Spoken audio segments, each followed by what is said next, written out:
ব্যস্ততাপূৰ্ণ জীৱনৰ পৰা কিছু আঁতৰি আকৌ আহিলোঁ তোমাৰ পৰশ বিচাৰি। বহুদিনৰ পৰা তোমাক আমনি কৰিছিলোঁ মেছেঞ্জাৰৰ বাকৰিত কপা কপা আঙুলিৰে। মই অচিনাকি আছিলোঁ তোমাৰ বাবে। মেছেঞ্জাৰৰ গতিপথে সলনি কৰিলে আমাৰ সম্পৰ্ক। ঠিকেই, মই বিচাৰিছিলোঁ তোমাৰ ভাম্যভাস।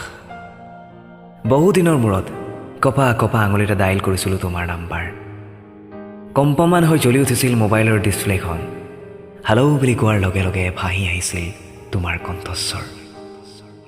আলাপ হৈছিল বৰ্তমানৰ ভৱিষ্যতৰ, জীৱনানুমৃত্যুৰ ছাঁ আৰু পোহৰৰ।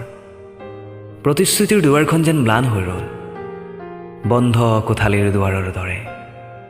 প্ৰতিবাৰে বিভোৰ হৈছিলোঁ মই তোমাৰ ওচৰত। মই ভিক্ষাৰী, প্ৰেমৰ ভিক্ষাৰী, মোক ভিক্ষা দিয়া। তুমি যদি এবাৰ সঁহাৰি নিদিয়া, আকৌ স্তব্ধ হৈ পৰিব জীৱন মৃত্যুৰ কথাবোৰ। আকৌ নোহোৱা হ'ব ছাঁ আৰু পোহৰৰ দোমোজাৰ ভাল পোৱাবোৰ। যদিহে তুমি এটিবাৰ সঁহাৰি নিদিয়া, উকা হ'ব মোৰ মনৰ বাকৰি। তোমাৰ হৃদয় মৰুভূমিত ছাঁ বিচাৰি বিচাৰি। যদিহে তুমি এবাৰ সঁহাৰি নিদিয়া, কোনোবা অচিন ৰোগত আক্ৰান্ত হ'ম মই, তোমাৰ হৃদয়ৰ ঠিকনা বিচাৰি বিচাৰি।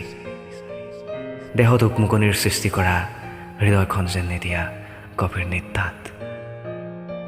ভিক্ষাৰী মই, তোমাৰ প্ৰেমৰ ভিক্ষাৰী, মোক ভিক্ষা দিয়া।